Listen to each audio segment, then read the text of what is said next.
Hello, everybody. It is May 26th, 2021. This is Joxer, who is now moving away, but still kind of present.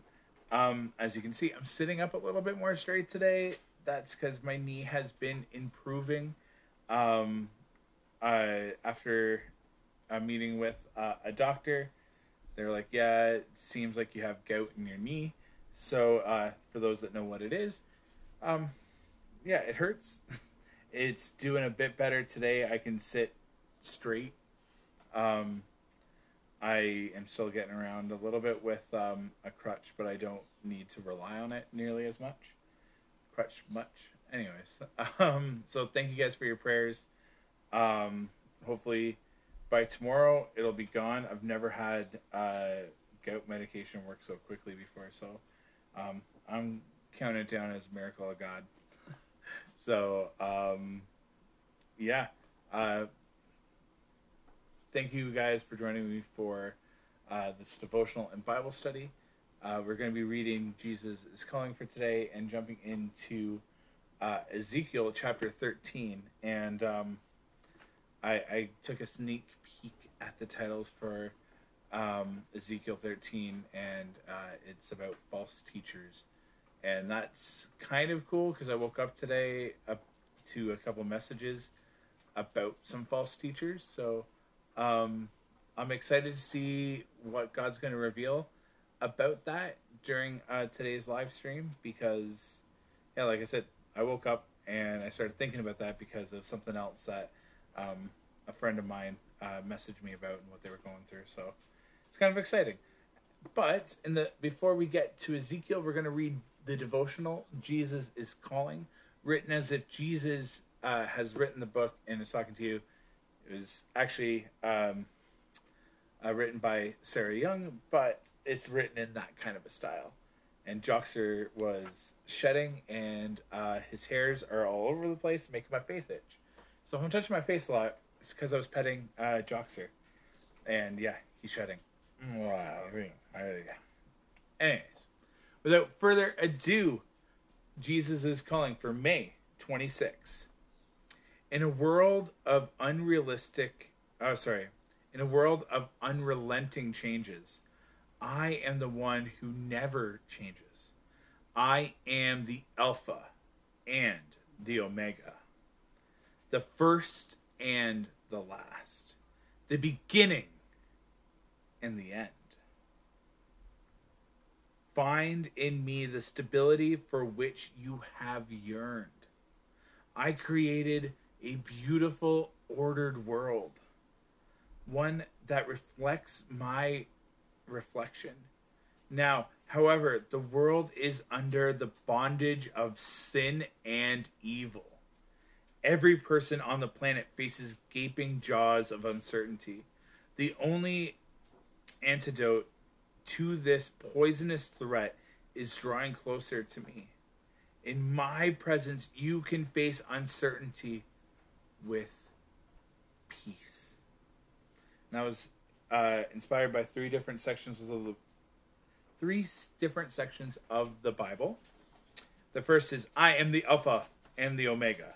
I'm the first and the last, the beginning and the end. Revelations 22:13. I don't know why I'm saying the wrong word so much today. Or I'm getting tongue-tied a little bit. Maybe I need to slow down a bit. Therefore, just as sin entered the world through one man, and death through sin, and in this way death came to all men, because all sinned. Romans 5:12. And then lastly, I've told you these things, so that in me you may have perfect peace and confidence. In a world you have tribulation and trials and distress and frustration. But be of good cheer and take courage. Be confident, certain, and undaunted. For I have overcome the world. I have deprived it of power to harm you and have conquered it for you. John 16:33 Amplified Version of the Bible. But I like that. The Alpha and Omega, the beginning and the end, the start and the end. It's one of those things that I think comes up every now and then. And it's kind of like a ring, right? This is one of the reasons why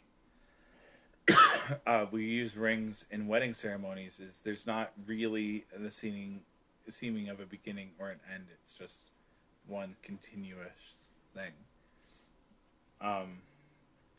And that's kind of a reflection of God, because there is no beginning and end to God. He is the beginning and the end. So some interesting things in there, and yeah, with everything going on all around us, it's so easy to focus on the issues of the day. But when we focus on God, we find strength to get through it, and strength to kind of overcome it, and strength to get past it. And that's like that metaphor of the solid rock in the middle of the chaotic waters, the mountaintop surrounded by chaotic waters. That's those images of God and the world. And yeah, I still really like that imagery. That's one of the best images and metaphors that I discovered last year during my studies. All right. So now we're going to jump into Ezekiel chapter 13. Ezekiel is spelled E-Z-E. K-I-E-L. E-Z-E. K-I-E-L. So Ezekiel has been used to prophesy against Israel. So these are the people that are representing God to the world. They're the people that know God, have prophets, and they've let other gods sneak in. They've name dropped a couple of them. I'm assuming Baal is part of it. And God's like, all right, well, because you've let this corruption and this adultery filter in, you guys are going to get sieged. You're going to get scattered. You're going to get conquered by this other place. And I'm not going to do anything about it. I'm going to allow it to happen. And for those that remain, there's going to be stuff for you that remain as well. And in the last couple chapters specifically, God's been focusing on prophesying to Ezekiel to reach and preach the leaders of Israel. And it doesn't seem like they're listening at all. And with this doom and gloom prophecies, we just read Jonah. And Jonah had this doom and gloom prophecies that he brought to them. They changed their ways, and God pulled back from their destruction. If the people of Israel listened here, God probably would have stopped the siege. But they didn't. So like I said, and I foreshadowed, this is judgment against false prophets. And I'm kind of excited to get into this because, that was something that we talked about earlier on today, me and one of my friends on Facebook. So without further ado, let's jump into Ezekiel chapter 13. Judgment against false prophets. Then this message came to me from the Lord. Son of man, prophesy against the false prophets of Israel, who are inventing their own prophecies. Say to them, listen to the word of the Lord. This is what the sovereign Lord says. What sorrow awaits the false prophets who are following their own imaginations and have seen nothing at all. O people of Israel, these prophets of yours are like jackals digging in the ruins. They have done nothing to repair the breaks in their walls around the nation. They have not helped it to stand firm in battle on the day of the Lord. Instead, they have told lies and made false predictions. They say this message is from the Lord, even though the Lord never sent them. And yet, they expect him to fulfill their prophecies?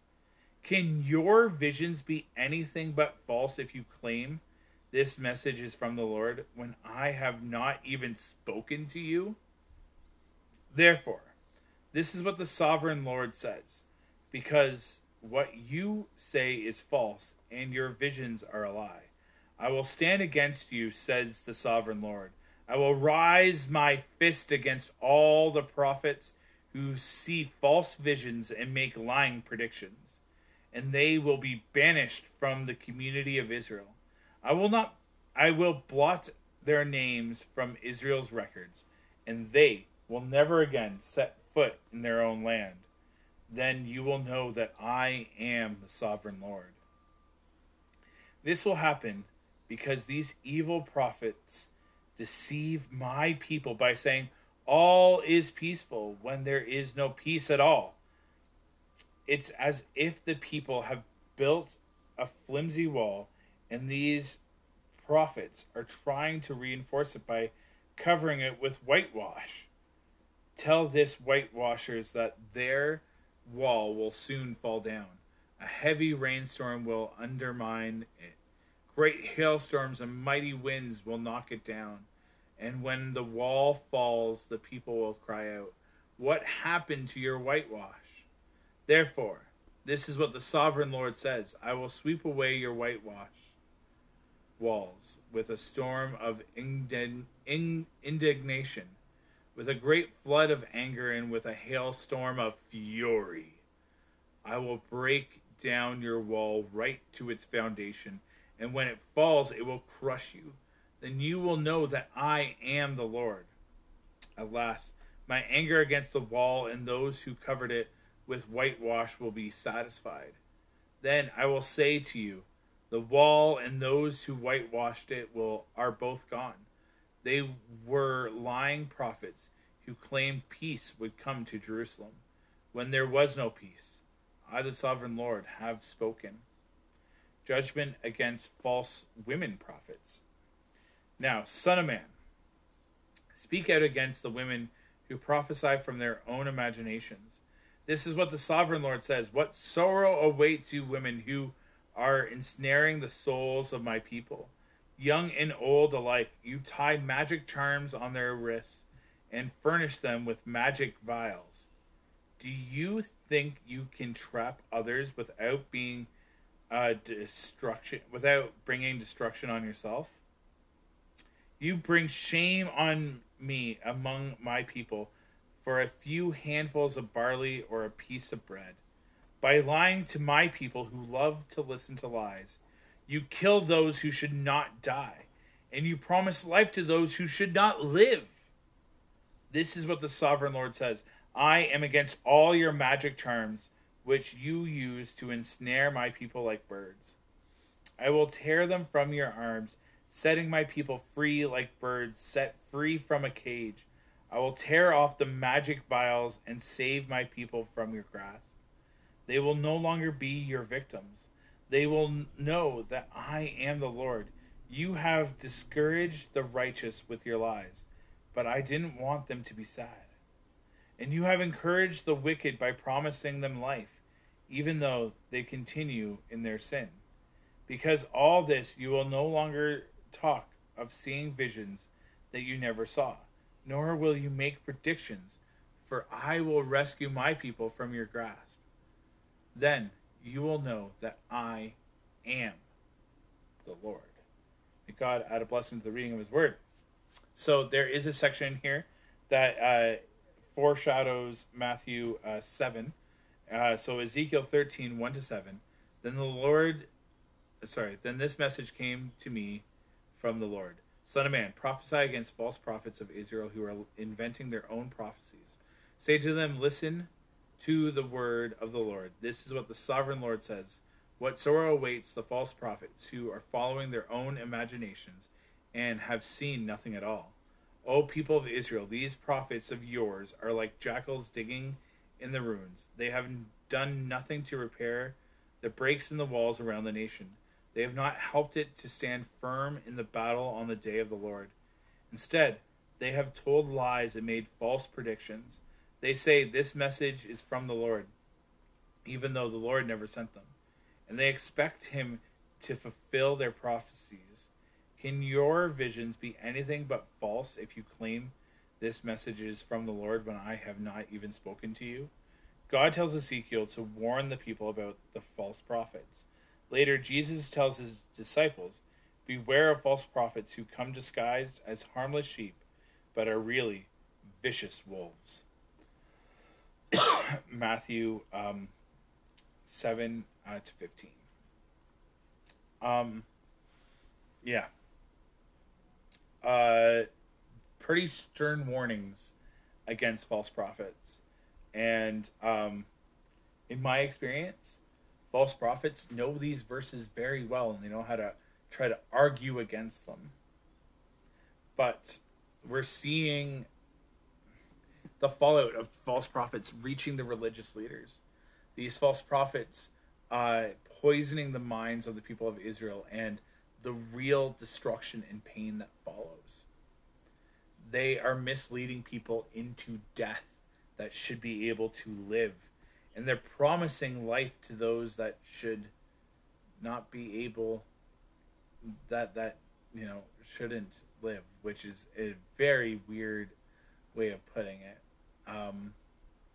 But that talks about that spiritually dead, right? So if I were to interpret this, it sounds like you're telling people that are spiritually alive that they're doing things wrong and they need to start doing these other things that actually have no spiritual value.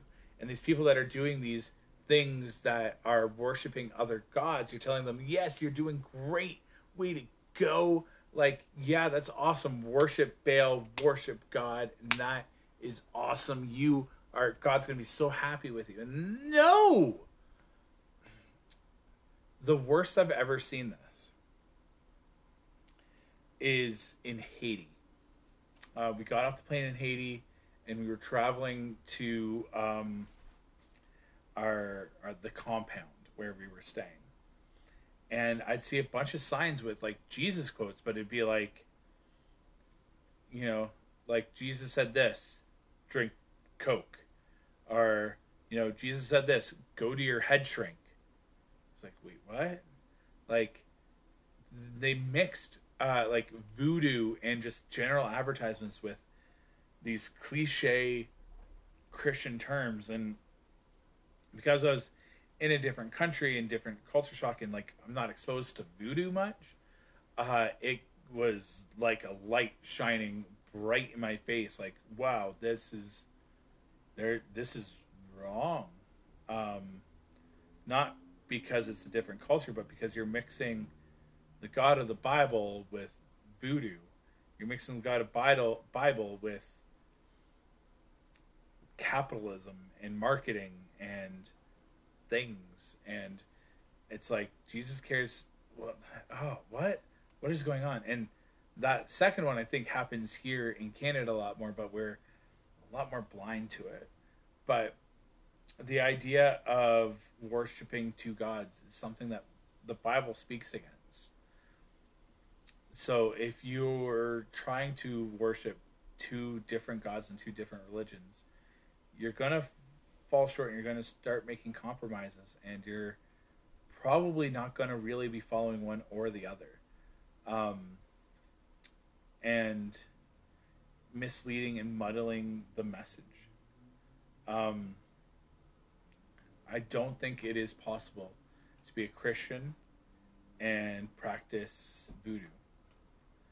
I don't think it's possible to be a Christian and also be a Muslim or a Buddhist or a Wiccan. Not to say that there's not areas in our faiths that cross and intersect.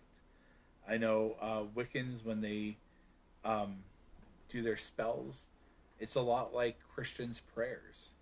I know that a lot of Muslims know about Jesus. It's just they find his identity different. And we even share a lot of the same origins and roots of our stories, with a couple name swaps.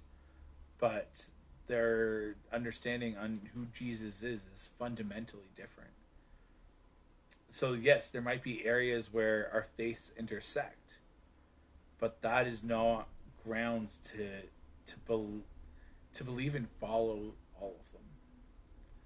And yes, the exclusivity of being a follower of Christ, I think it is true. The only way I can guarantee that you can get into heaven is by following Jesus, by striving to keep his commands and accepting his sacrifice on the cross.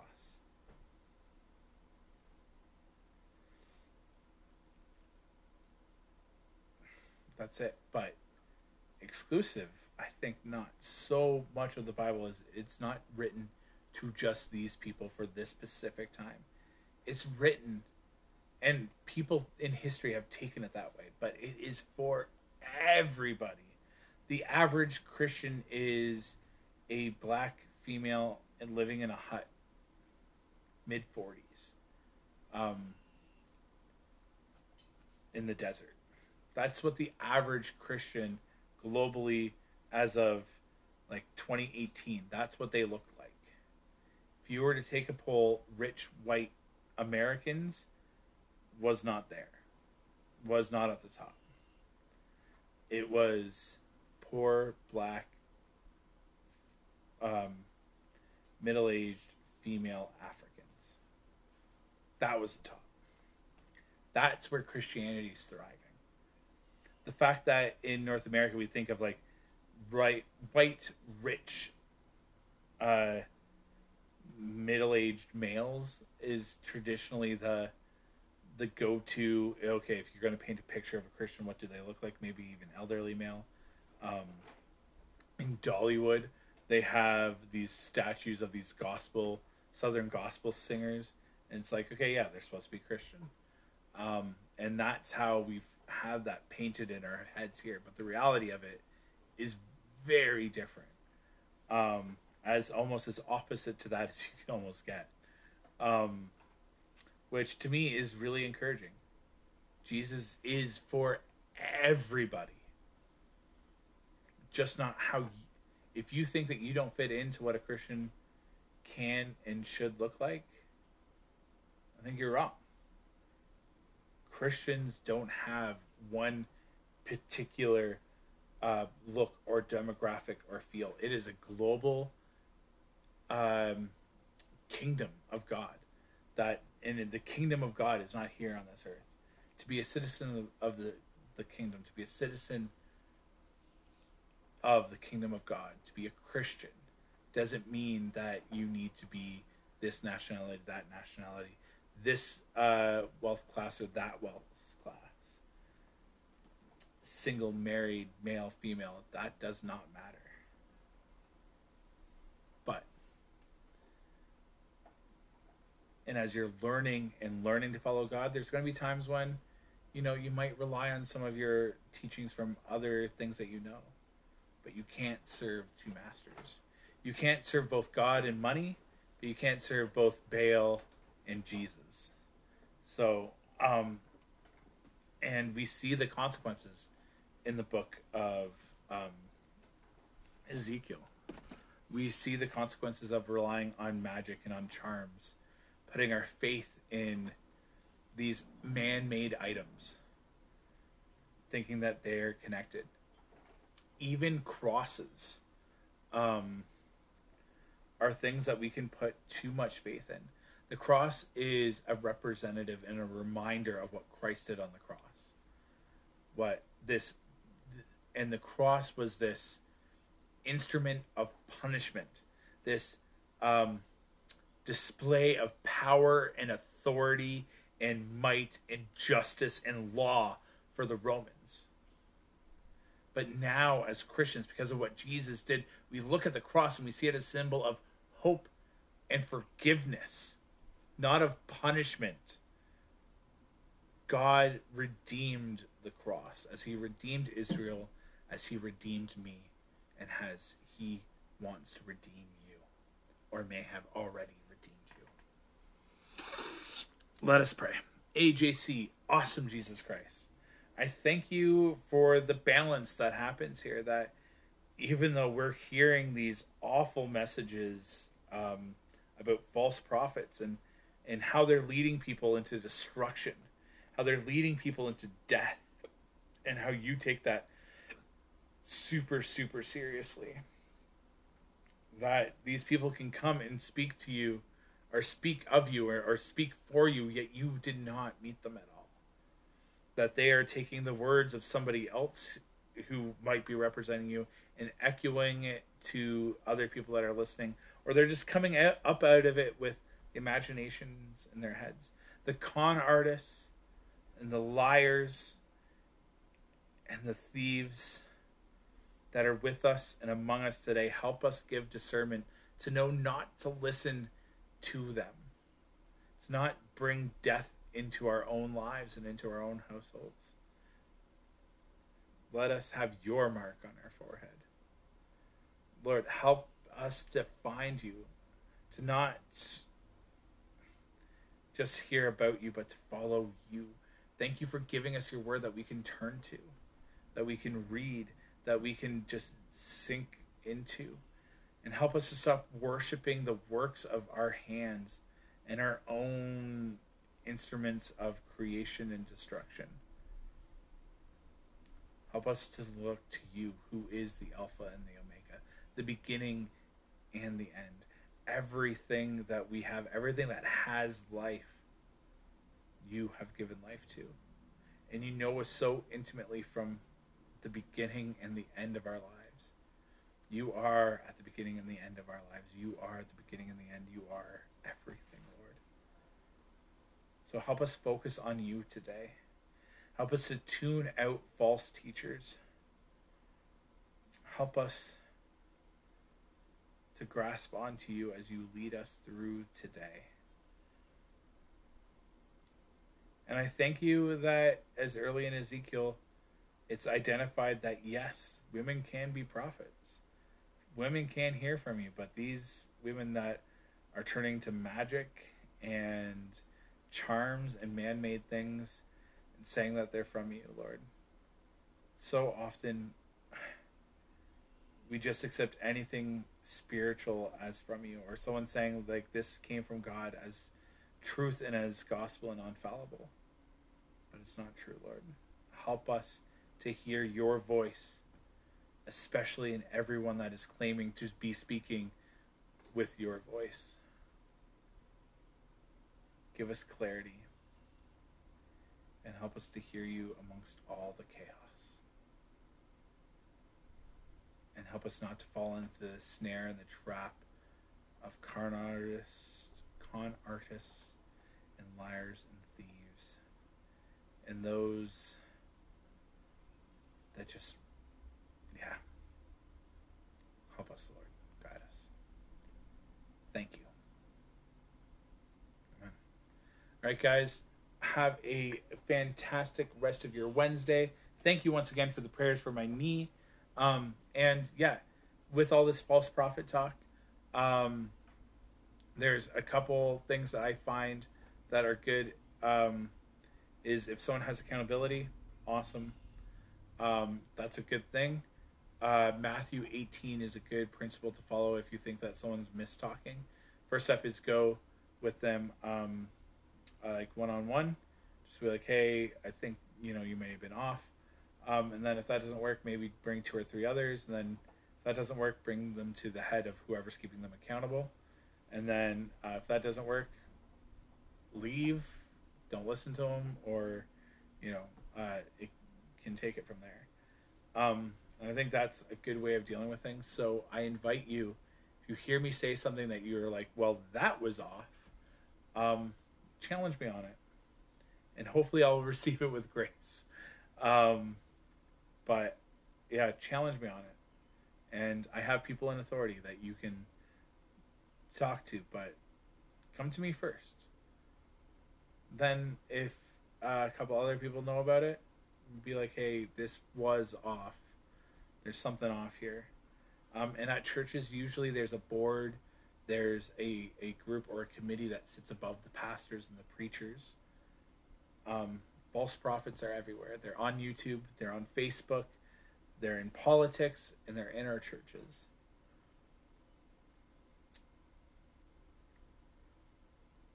So, on that happy note, know that God will help us discern. Pray for those. And if we feel like something's off, pray. I have a couple things that are red flags for me. One, if people say Jesus was white, I'm like, okay, explain to me how. And if they just don't have any backing for it, I'm like, all right, well, I don't know where you are with things. White Jesus was used for oppression for many, many years. Many people representing God thinking that they're doing the right thing and they're misleading things. I don't know why that came up to me in the end, but you'll develop your own little kind of red flags on people that you're like, yeah, I'm going to accept teaching from you or I'm not. Remember that we worship God in spirit and in truth. When we're worshiping in truth, it's really easy to get the spirit engaged. But sometimes people just go all truth, no spirit. Sometimes people go all spirit, no truth. But we need both. All right. That's my final thought. And if this last part seemed it was all over the place, it kind of was. But anyways, thank you very much for joining me today. I look forward to seeing you tomorrow for Ezekiel chapter 14. Have a great day. God bless.